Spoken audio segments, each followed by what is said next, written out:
Let's go ahead and just open in prayer. Dear Lord Jesus, I just thank you for bringing everyone here safely. I pray that our minds would be open to receive whatever it is you have for us today, and that we would just leave everything behind so that we could be fully present. And I pray that you would guide and direct me in the material I'm sharing and how to share it so that people could really internalize it and that it would bless them in their relationships. And thank you so much for the opportunity to share this information that you have so lovingly given to me. In your Son, Jesus' name, we pray. Amen. Amen. Amen. All right, so there's a few of you from last time. I'll start with, first of all, they are recording this, and so that's why nobody's next to me, I think. Otherwise I put you on. So last time we went around and had everybody read, if I ever kind of go around in a circle, you have a right to pass. You don't have to respond if you don't want to, and I neglected to say that last time. I'm doing this teaching a little bit different. It's more informal formats, questions and answers throughout. Feel free. Codependency really is, especially in teaching it and my own struggles with codependency, it's something that you need to talk about. It's something that you need to process, and each of us are individual in how it shows up. So it's helpful to just kind of ask specifically for your own situations. But it is on tape, and we're not sure if it's going to go out there. So if you do, you can share your story and what you're dealing with. But I would disguise other people, like, you know, I have a family member instead of my brother Seamus or whatever. And then, of course, other people as well. You know, someone I know, I dealt with them this way, or a friend of mine, just a generic term to protect anyone else, because it's their story, but you're in part of it, so you can share your piece. Those of you who were here last week, can you just kind of share with the group some highlights that you took away from class? Alan. Okay. Well, first of all, as with everything, I said, I don't need to go to this class. Nothing wrong with me, I'm just fine. I'm not codependent. And so I knew I needed to be here when I heard that. And so I came in and we started to talk about things, and I didn't realize, oh, that's codependency. And so it was very enlightening on some things that I didn't know were codependency, because I thought I knew what codependency is, and that person is. But it's denial. Also, there was something else, but I think that's what it was. I just was like, what? And so, thank you for doing it. That's all. Yeah, I love that. And that's kind of my heart, because codependency really can be as devastating to a person as an active addiction in substance abuse or something like that. It can lead people to deep, deep depression and, you know, worst case scenario, suicide. So it's near and dear to my heart, and especially because it's prevalent throughout our culture and people don't know it. And so a lot of the clients that I see in counseling, they have a lot of codependency issues that are contributing to their life being unmanageable, and they don't realize it. And it is a kind of an invisible thing, so it's kind of hard to pinpoint. And like I said, it's so individual that people can think, oh, that doesn't apply to me. Mm-hmm. So I appreciate you sharing that, because I think anybody could benefit. I think I said last class, 1 in 3 people are going to have someone in their lives that has an addiction of some sort, which is going to impact us, right, when we're around that. But just to highlight what I shared last week was, if you were raised in a family where one primary member of that family drew all the energy of everyone else, then most likely you developed codependent traits. Because you learned at an early age not to think of yourself and figure out what you feel, what you need, and therefore all your focus was on others and what they feel and what they need. And then that locks you in. That's your early program, so that locks you in to spending your life. If somebody else is happy, you're happy. If somebody's not happy, you're not happy. And you're on this roller coaster, tossed to and fro like a wave. And where your stability is, unless you have God, it's going to be all over the place based on the people around you. God's the anchor. Codependency, we get caught up in thinking that we're helping, and there's a fine line between helping and fixing. So when you feel a compulsion and you've not prayed, even if you pray, you can sanction it in your mind, like, I prayed, okay, go. It's kind of like, oh, I read my Bible, okay, go. That's not spending time with God and letting Him overflow. So you've got to sincerely desire God to lead you in your response to whatever the situation is, so you don't fix. There's a saying in AA, if you fix a fix that God didn't intend for you to fix, then He'll have to fix you to fix the fix that He was already fixing.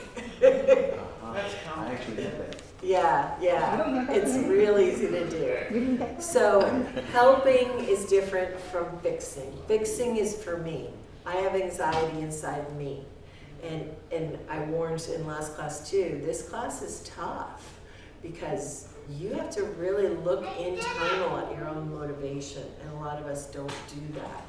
And oftentimes when we go to help someone, we're feeling anxiety ourselves about where they are, and we're seeking to help them to help us not feel that yuck inside of us. And people get stuck there, and the key is for me to learn how to regulate my own stress response, so I don't go around trying to regulate everyone else for me to feel good. You can't do it anyway, so it sets you up for failure. It's a hit or miss. Sometimes you'll get it, sometimes you won't. Okay, anybody else from last class? Anything that stood out for you?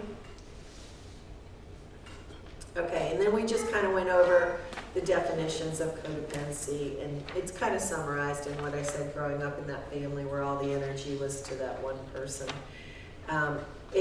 It's deceptive too, because I talked about this as well. You can grow up in a family where there wasn't necessarily addiction or mental health issues or anything like that, but maybe somebody had physical health issues, or maybe your parents provided for you financially with basic needs, but weren't able to provide nurturance or comfort or affection. Those can produce codependent traits. And if you were a parentified child, if you were given adult responsibilities at a very early age, you get stunted developmentally because you have to jump through all the developmental stages right to adult responsibility. And you're not capable of it, your brain's not. So unfortunately, that also leads to codependent traits. All right, so today what I wanted to focus on are the traits. If you have your handout and you turn to the back of that handout, it's common characteristics of codependents in adult children of alcoholics. No, just Anybody want to read that first one? Second page, go to the back side of the first page. I will. Okay. We have feelings of low self-esteem that cause us to judge ourselves and others without mercy. We cover up or compensate by trying to be perfect, take responsibility for others, attempt to control the outcome of unpredictable events, get angry when things don't go our way, or gossip instead of confronting an issue. Who has not experienced any of that? So on its own, it could be just a human thing. But if we look at all the characteristics as we go through this, you might be more aware of whether it's going on with you.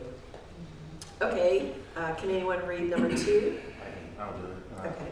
We tend to isolate ourselves and feel uneasy around other people, especially authority figures. So if you're brought up in that family where the parents maybe were angry or unpredictable, had substance or mental health issues, then authority figures are scary because your parents were unpredictable, so you project that onto authority figures. Can I just ask a question? Sure. Could that also cause you to always challenge authority figures? In a sense. Yes, because, if you don't have a sense of safety around authority, Yeah. then Okay. you would challenge them to see whether you could be safe with them. So that's what I've been doing. Okay. So another personal example, I had a mother that was very loving, but very protective to the point of recommending who I should be friends with, who I shouldn't be friends with, how I should dress, how I should not dress, who I should date, who I should not date. So that led me to be what's called a dependent person, where I just kind of let go of my power and let her decide for me, and that followed through into adulthood until I found my healing. But it also led me to not think that I could say no. So today, when you ask me to do something, probably not today, maybe, but if, for example, I have a brother and we did a rehab project together, and he'd say, hey, do you think we should move that window to there? And I'd say no immediately. And then 5 seconds later, I'd be like, yeah, that looks like a good idea, let's go ahead and do that. And finally, towards the end, he's like, he just starts laughing, he goes, I know you're gonna come back 5 seconds later and say yes. And I realized, I hadn't realized I was still stuck in that. I needed to be able to say no so that I knew that they could receive my no without trying to coerce me back to what they wanted. Mm-hmm. And once I had that freedom, then I could say yes. So I was testing people in my life that if they could receive my no, then I felt safe enough to receive my no. I didn't feel safe with them. Because my mom couldn't receive my no. It had to be what she thought was best for me. Does that make sense? But that's mine, and each of you have your own story and own experience. So these are all pieces to the puzzle. Good question, thank you. 3, we are approval seekers and will do anything to make people like us. I'll read that. Oh. Don't worry, I'll give you another I've chance. struggled with it, my whole life. It's much better now, but we are approval seekers and will do anything to make people like us. Stems from insecurity, stems from not getting approval. So I would tend to gravitate to people that would like me and would say nice things, and I would stay around them more. I had a problem trying to make people laugh all the time. Just any kind of acceptance that I could get was what I sought out. And now, thank God, because of Jesus, it's better because I have His ultimate acceptance. I don't seek it, but every once in a while I still feel it. It's still there because I'm in this fallen bodysuit, Yeah. Yeah. So how could that trait hurt you in your walk with God and people, and just in general? Having that drive where you need, not that you want, but you need it. You need that approval. If you don't get it, you're gonna have to move on to someone else. How could that hurt us? Oh, Yeah. I've seen it. Well, it could, I don't know how to explain it. Okay, for me, Yeah, go ahead. I'm Kimberly. To do church in the street, I can't go out there codependent needing from them when they're empty. I need to be able to show them my source and where I get my power and my healing and my comfort. And that's why I'm going through this one more time. Because I want to be free, because free people. I don't want to be stuck in my behaviors that were leaving me empty anyways, because I can't get from them what they can't give because I don't have it. And so this is a season for me to really just sit and get healed before I get out there. I love that, because what I hear you saying is that if you're seeking approval, kind of that, I'm a good person kind of thing, then you're reliant on people seeing you in a positive light, which would not allow you to see your faults and see areas of your character that are not developed. So God wouldn't be able to get in there through people, iron sharpening iron. And so we would be stuck in our sin, which we know sin is falling short of the glory of God. Well, what's the glory of God? God is perfect love, right? So what sin means is that we won't get to experience what perfect love is. Yeah, that's good. Yeah. And the other point that you made is now we're creating people who are dependent on us, right? Exactly. They don't think they can do for themselves, that they need someone else. And that perpetuates their sin, falling short of the glory of God, not being able to receive perfect love.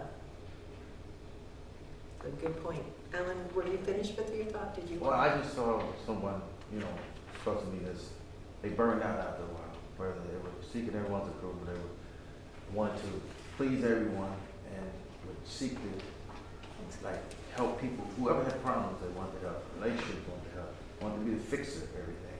They get in between things and then get hurt, because when these people would turn on them, which I would warn, they're gonna turn on you because you're trying to fix a relationship, they're gonna end up going back to that person or whatever, and then you're gonna be out. You think you're the most imperfect. Well, I'm just saying that I've watched it, and I've watched someone just destroy them, and they were just looking for approval. And I don't know how to explain it. It was just it was hard to watch. Yeah, yeah. Because I could see it, But the thing is I can't see my own stuff, but I can see it with this person and not being able to stop them, or just telling them, knowing where it was going, not being able to prevent it, and feeling helpless about it, and kind of apparently my childhood, because that's the way I felt as a child. Mm-hmm. So it made me feel like you are none of that. Yeah, that's good insight. Because if someone's constantly trying to fix things, there's no room for God there. I'm in my own power, my own self-will. And even in Christianity, this is why I titled the thing Christianity, the class Christianity versus Codependency, because we're programmed in Christianity to go and help people. But sometimes we leave God out of it. A crisis comes and we're like the first one there to save someone, but maybe they need to be in that trial and kind of simmer in it a little bit to get stronger, to realize that they have more power than they thought they did, to realize they have more resources, to realize that they need to not try and do everything themselves and reach out and actually ask for help. But some of us are so codependent as Christians, we just step in there as soon as we see there's a problem. Mm-hmm. And we eliminate God. We do a token, okay, God, should I? Yeah. Because we want that. We're doing it. That's why you have to look at your motivations. What's the motivation of your heart? Is it genuinely surrendering to God? Or is God like on Sundays and a token, I'm a Christian? Right. You've got to seek Him first. Okay, good job. What about number 4? Anybody want to read that one? Oh, that's a good one for John. No, right on cue. We are on the inside page of characteristics of codependency. Number 4, we are intimidated by angry people and personal criticism. This causes us to feel anxious and overly sensitive. So how can that hurt us as Christians? We are intimidated by angry people and personal criticism. This causes us to feel anxious and overly sensitive. It's just not good. It can put you in a freeze mode, Yeah. Yeah. Yeah, that's so true. Yeah. If we're faced with friends or family members or people close in our lives who are angry at us and we don't have the capacity to sit with them in that anger, then we can't resolve whatever is behind that anger. Anger often is part of the grief process, and it's part of when someone is feeling that their boundary has been crossed. So it's the fight response, right? Fight is related to threat to a connection and existence. And if that threat happens, our stress response is activated and it goes into fight, flight, or freeze. So anytime anyone's experiencing anger, they're in fight mode. Their stress response has been triggered, which means they're under threat of abandonment. Now, it may not be real. It could be just their head saying that, but it's very real to them, or threat of existence. So then the other person's walking in eggshells because you never know when that person's going to be angry. So what you do know now though is if they are angry, that it's because they're feeling threatened. So if you turn it around and say, you know what? What is going on with you that you're feeling this angry? What is going on with you? Not me, but what is going on with you? You were angry at me for not closing the door. What does that mean to you? Well, you know, I never had privacy in my home, so it's a big deal to me. You don't know everyone's story. If there's anger there, there's a story behind it. But if we're codependent, we're all caught up and they're angry at us. We're caught up in us. That's good. Mm. But we're in flight response to that anger, so we're also activated. But you know now intellectually, anger is part of that stress response. So if you know that, you can kind of talk to yourself, even if you go into freeze mode, and say, okay, this isn't about me, this is about this person. Yeah. And that's like a mantra you can use that will help pull you out of it so you can focus on them. What's going on with you? Because if you're angry, I know that you're feeling threatened somehow. Oh, that's good. That helps me.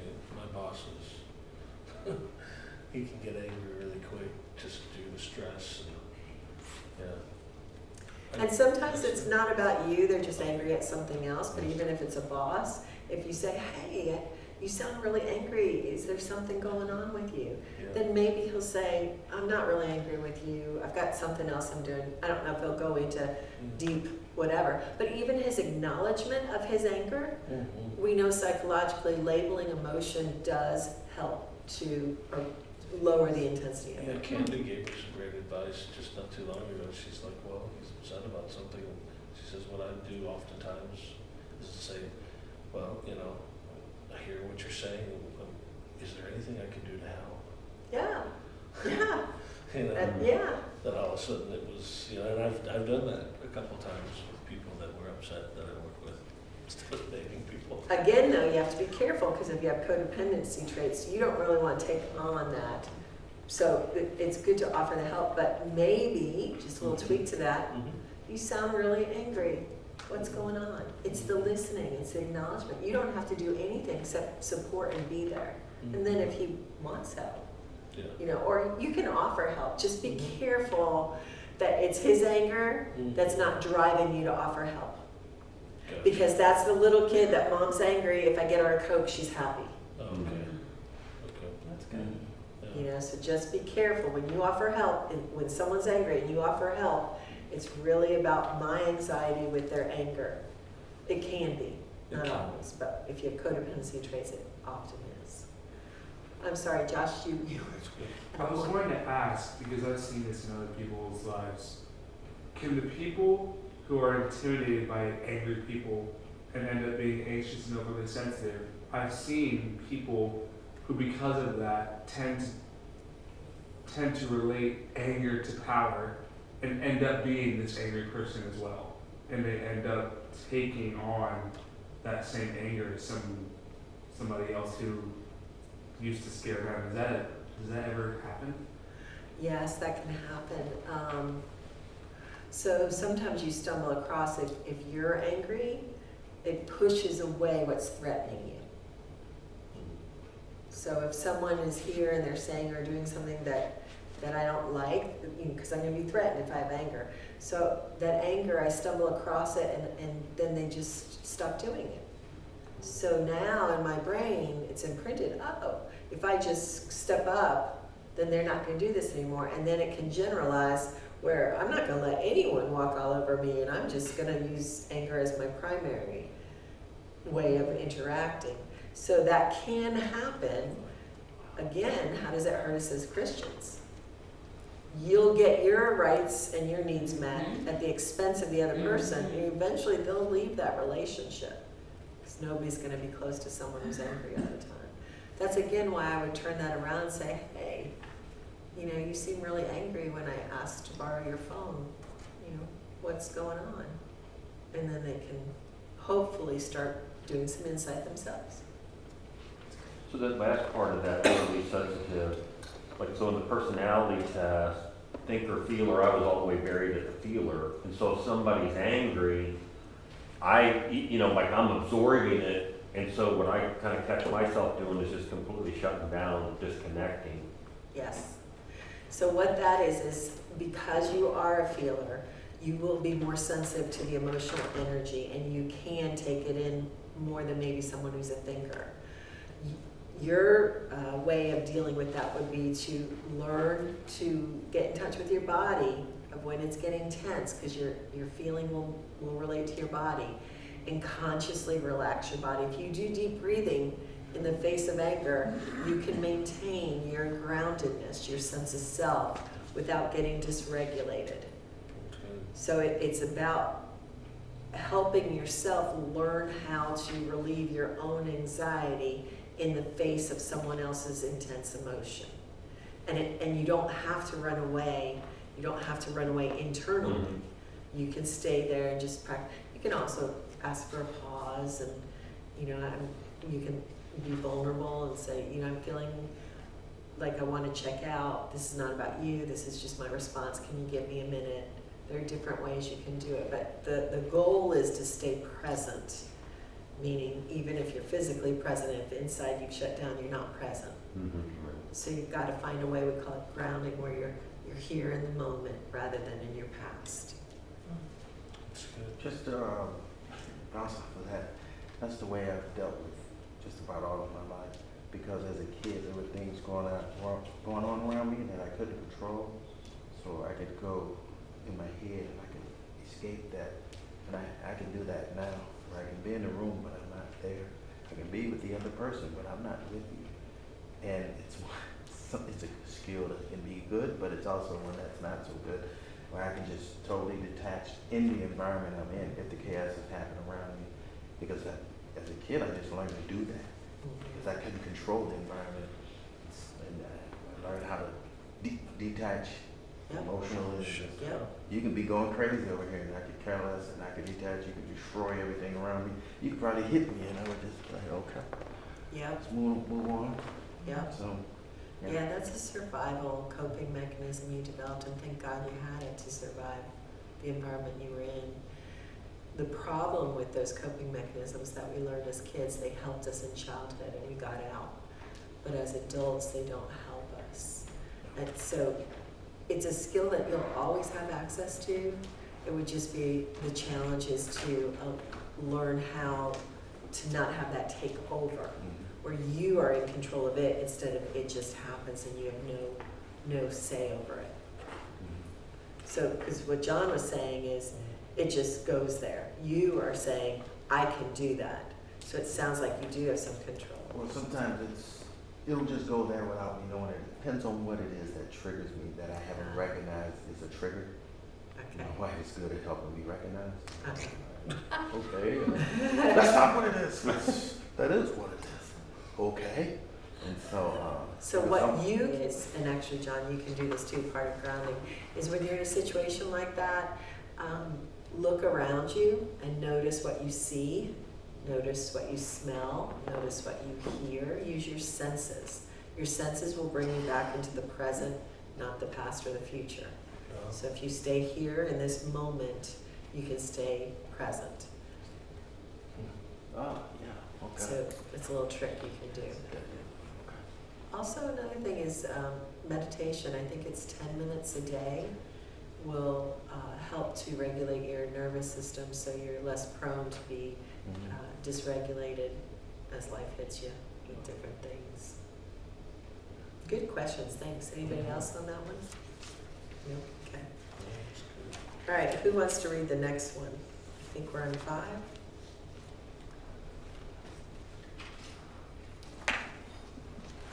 I will. We habitually choose to have relationships with emotionally unavailable people with addictive personalities. Hello. Nobody would read it, I know why. I'm not reading. Yeah, I had a therapist, he's like, Maureen, your picker's broken. You Yeah. gotta fix your picker. So, when we have codependency traits, there is a tendency to You know, we didn't get our needs met. So we're often attracted to people and we don't realize it, but they're at the same level of childhood wounding, developmental, arrested developmental, personality-wise.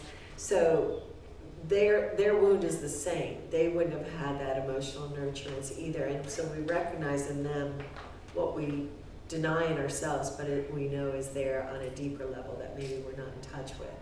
And so it's the hurt attracted to the hurt. But with codependency, we have fallen into the idea that if I give them a Coke, they'll be better. So we fall into doing and rescuing and fixing. And that's not love. But that's what we were programmed to think love is, because sometimes that worked for us as a kid. Love is where we're overflowing and it's a genuine decision, but it's not out of, you know, a lot of times people say, oh, I just was so in love, I have this high chemistry. Well, initially that can happen when you first fall in love because there's a lot of chemicals, and that starts weaning out 6 months to 2 years it takes for those chemicals to go down and really see the person as they are. But it's not a feeling, it's not that, oh, you know, crazy. It is the decision and the day in, day out working at it. There has to be attraction, but if you have high chemistry, high attraction, it's usually your woundedness attracted to their woundedness, which never makes for a good recipe. Two halves don't make a whole. You have to be whole yourself and pick a partner. And that's the other thing, as you work on yourself and become whole, you won't be attracted to victims. And then, but when you're in a marriage and you choose to get whole and they choose to stay stuck, that's not a good thing. It's really hard. Very hard. It's really, really hard. There's I use in counseling, there's this one woman I met in a support group who was amazing. She'd come in and she would share about her husband, who was just an incredible alcoholic, would pass out on the couch all day, you know, didn't keep a job, all this stuff. She was one of the happiest people I ever met.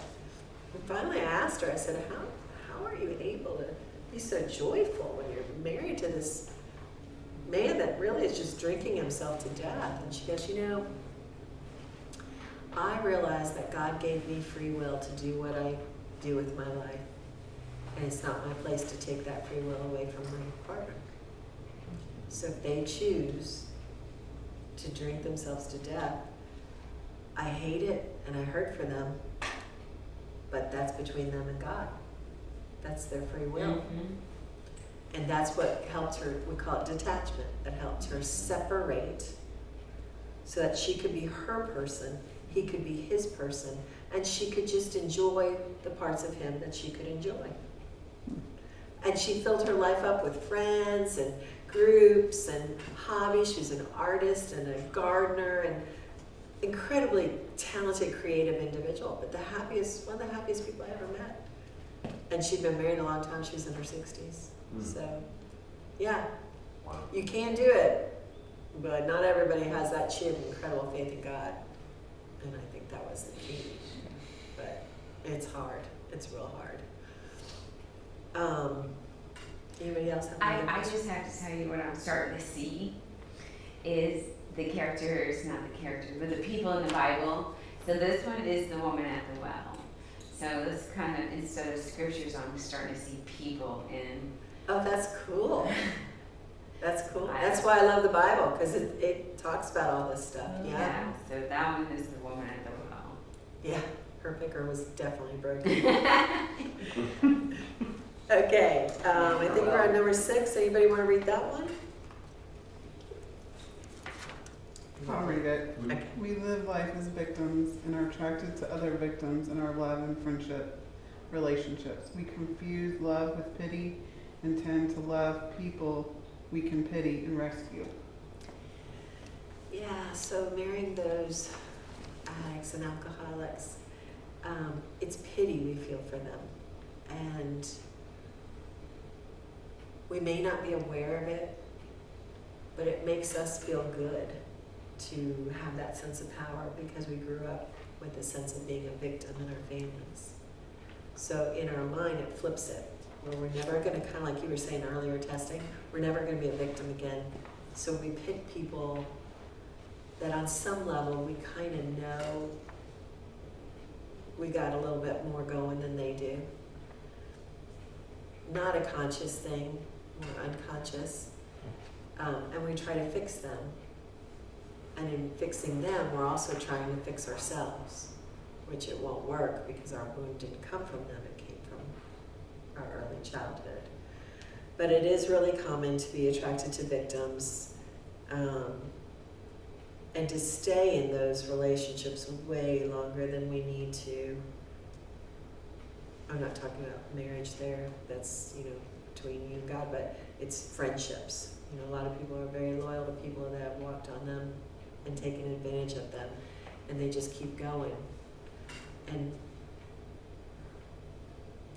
again, your Christianity can get tied in there. Well, we're supposed to forgive and turn the other cheek. But God, Jesus never was walked on. He stood up for himself. He didn't let people take advantage of him. He didn't let people manipulate him. How many times did the Pharisees try to catch him, right? And he didn't do that. So he's the example. We don't need to do that either. And it goes to boundaries. We have certain rights and responsibility. God gave you life. He has a plan and a purpose for your life, and he gave you resources, your body, your behavior, your feelings, your attitude and thoughts, your time, your financial resources. Those are all his. You're the steward of them. You're the manager of them. So when you're giving away all of that, allowing it to be damaged, yourself being damaged, being stolen from you, being abused, you're in essence taking what God's loaning you and treating it that way. And that's a good perspective, because codependents want to people please, and they want to do what's right, and they want to help. But they have a hard time focusing on self.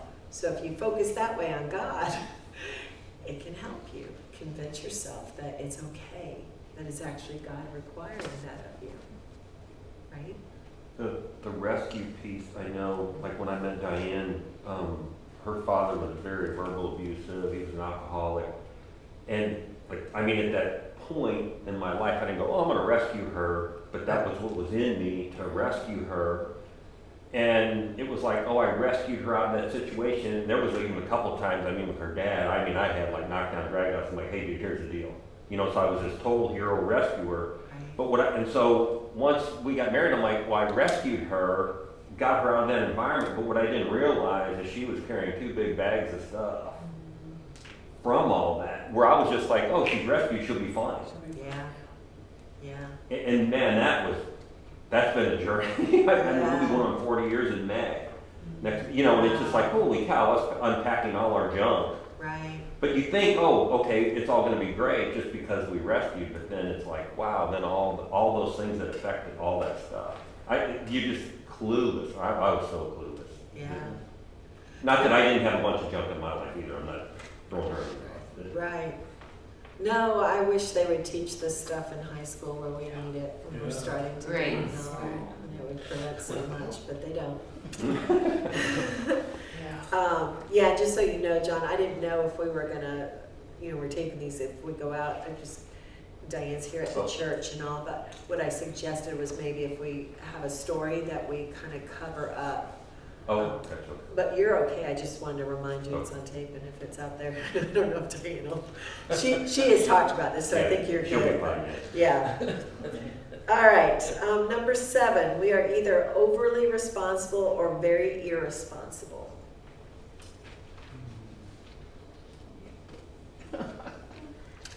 I can definitely be overly responsible. Yeah. So people will go to you for advice, and if you don't have the information, you're going to find it, and you're going to go 2 steps more and do it for them, and ask if there's anything else they need, and we get a lot of positive attention for that, and that's probably the role we fell into as kids. And so we keep playing that out. Irresponsible would be we're falling in the same modeling as our parents, right? They didn't take responsibility for their actions. Some parents, if they're addictive or have mental health stuff, they weren't able to. And so we just kind of, that's what we know. And so that's what we do. We stumble across it and it works. Other people, I know someone now who has not worked in, I don't know, 20 years and has children and responsibilities, but somehow manages to play that victim card, and people come up and give them a car or give them a house to stay in for free or bring food to them or whatever. So it happens, and all those people are continuing to reinforce that person not going out and working, which reinforces their victim mentality. And then we blame them when they react. Yes, it's a Or we've enabled them. yes, yeah. So it's a vicious cycle, and the only way for that person to get help is for you to offer emotional support, but let them do for themselves what they're able and capable of doing. I always tell a family member, do it for them what they can't do for themselves, and there's not much that they can't do. But every time you do it, you tell them they can't do it, because that's how I was raised. It was done, and then I didn't really realize what I could do. Yeah. So once that was pushed away, I mean, I didn't realize at the time, but I was pushing that away because I wanted to know what I could do. Yeah. And once I started doing, I felt better about who I was. And so then they did it to my child. And then I was like, you gotta stop. You're doing the same thing you did. And so now, after 33 years, they're letting go. And now that child's finally realizing, Oh, that's awesome. and I'm seeing just a little tweak in him, that something's, he's being more proud of himself. Oh, that's awesome. Because again, God gave us to exist. We have to own ourselves. Right. And if we give our power away to other people, we're the ones that are saying we're not going to exist. But we're not wired that way. And to live out of the Creator's design will create dysregulation in ourselves. We won't be happy, content, at peace, calm. I didn't realize. What time does that say? 10 till. Okay, good. If you wouldn't mind, let me know when it's like 10 o'clock. All right, number 8, we feel guilty when we stand up for ourselves or act assertively. We give in to others instead of taking care of ourselves. I know someone who does this all the time with their kids. They just like, okay, you have to clean your room before we go to this movie. And they don't clean the room. You're not going. 5 minutes. Okay, let's go. Just cannot keep that boundary. And so you're reinforcing in that child to be a victim and irresponsible and creating an adult who's not going to be happy in life. But that's because that parent didn't receive it themselves and they don't have it to give. That hit anyone else? We feel guilty when we stand up for ourselves or act assertively. You That know, happens to me. That happens. Yeah. go on. Oh, I'm sorry. No, no, And no, then I go. feel like, I did like the non-Christian thing because I stood up for myself. Selfish. Yeah, yeah. That gets tied into our Christianity as well. It's when we have the codependency traits, it's hard to know, is this in God's will or not? So where I lean is it scripturally sound? Have I prayed about it? Are circumstances allowing for it, like the opportunity I run across the person and it's private and we have an opportunity, and then have my church validate it, meaning walk the walk, talk the talk Christians, not necessarily church as in the church I go to, but my community of church. If all 4 of those are in line, then I can feel pretty confident that it's God's will and not mine. But one thing I've learned is I don't move forward until I feel that God is leading me. And I said this last class, it's better to wait as far as codependency issues about fixing or saving or rescuing. It's better to wait and not do than do. If that person really needs help, God will find someone. So if you wait, it's okay. That person will get help. It's not on your shoulders. You don't carry the world and all its problems. We do in here, but not in reality. So sometimes you have to kind of remind yourself of that. You don't have to have it all, and that God's big. And even if he's saying go and help and you misunderstood, it's okay. It's okay. There'll be another opportunity, and God will take care of that person.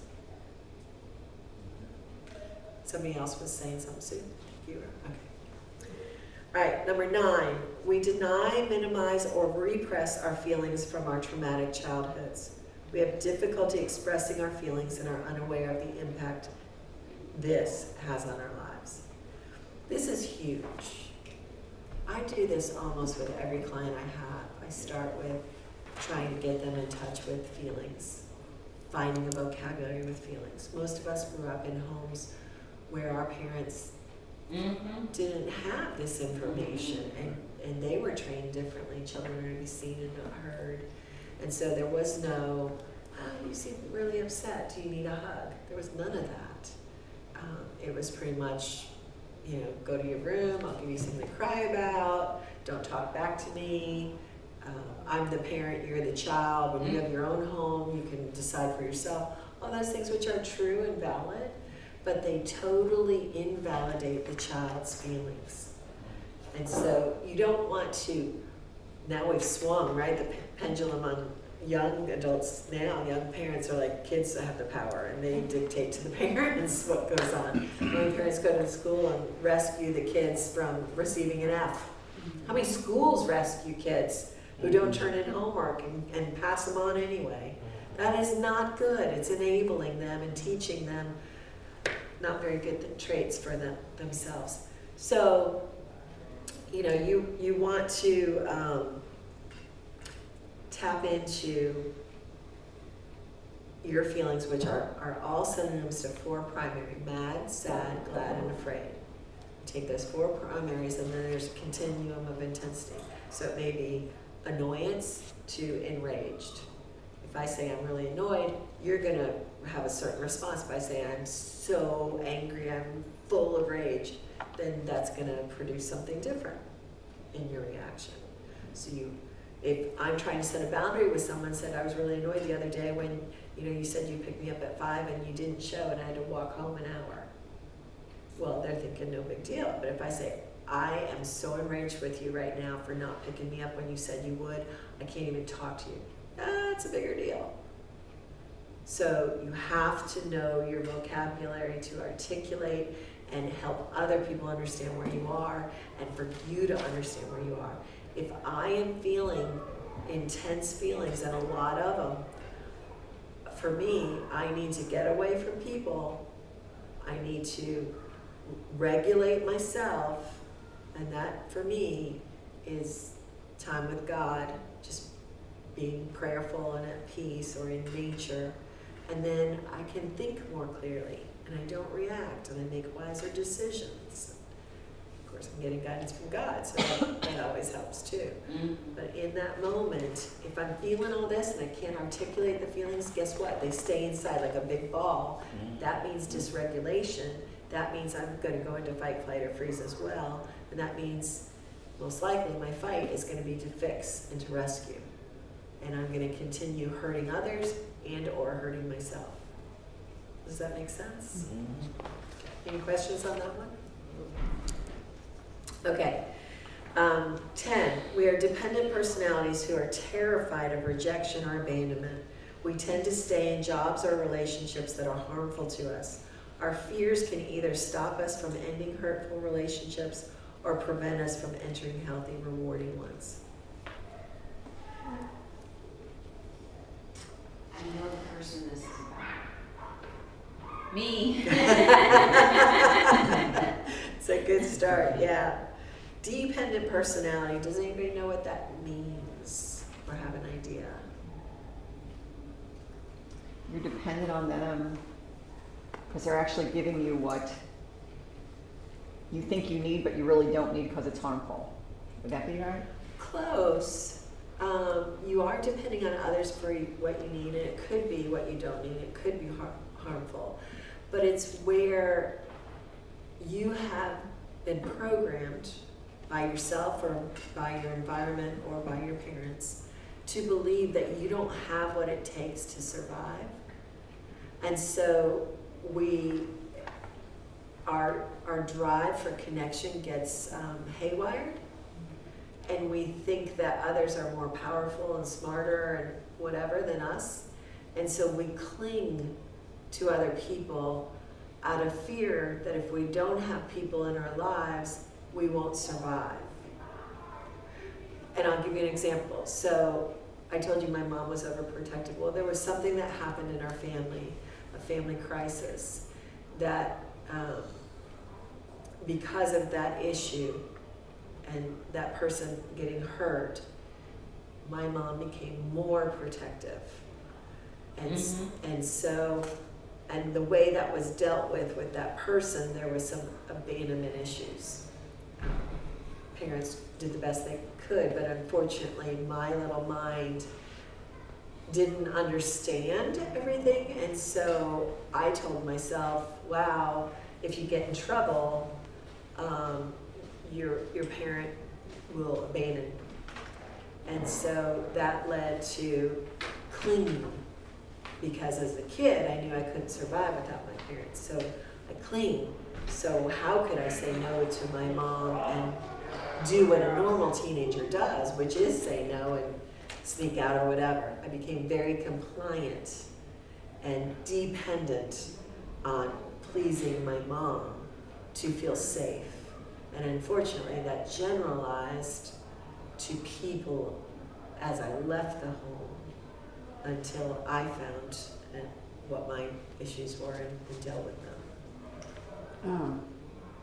My mom, things happened to her family too, and therefore she became very suspicious of everybody. And so there was no trust for anybody, so it made me grow up always looking at what people's motives were and always trying to figure somebody out, or just, and it's hard, it's a miserable It's thing. exhausting. Thank God, like you were saying earlier, it's not always about you. Like other people's hurts, other people's things, reason why they do things is because of what they're dealing with. So for me, I think the first thing I think of is, it's not about me. It's not about me, and like Jeff was saying, I would say, you're very angry. Is there something going on? Because I know this isn't about me, because I haven't done anything to offend you or done anything to hurt you. So let's talk or pray about that anger. I used to get that in the ministry, and I'd get all those phone calls. They would send them to me because there were people in the ministry that couldn't separate the person from the anger. And I don't know why. That's just a gift God gave me. I don't know. Maybe it's just because I need that grace as much as they did, because I'm an emotional person.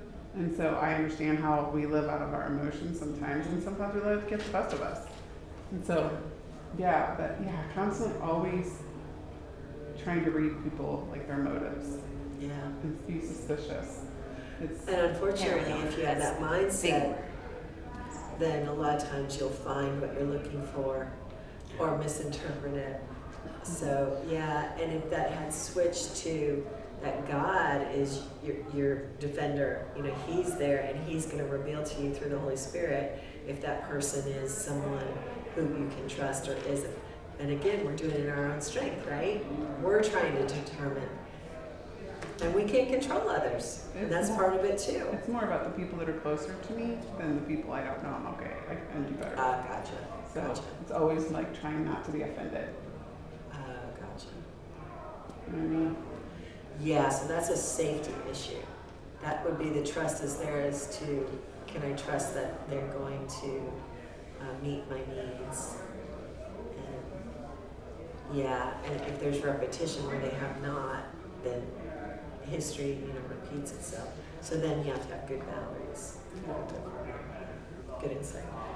Okay, I think we're going to end at 10. 10-10, yeah, and pick up next week. This class, I'm just, again, doing the group format, so I was only gonna do 4 weeks, but I'm gonna keep going until we get through it all. So I just wanted to put that out there too. All right, let me close in prayer. Dear Lord Jesus, I just thank you so much for being the God that you are, that you love us so much. And you had a plan for all of us, and that plan was for and is for our good and your glory. Lord, I confess I don't always trust you, and I don't look to you first. Sometimes I slip back into just taking the reins myself and thinking that I can control things that I can't control. So I pray that you would help me and all of us here to stay humble and surrendered to you, to seek you first and foremost in all that we do or don't do. And Lord, I pray for insight. I pray for each person in this room that you would just open their hearts up to receive whatever it is you have to share with them, to help them see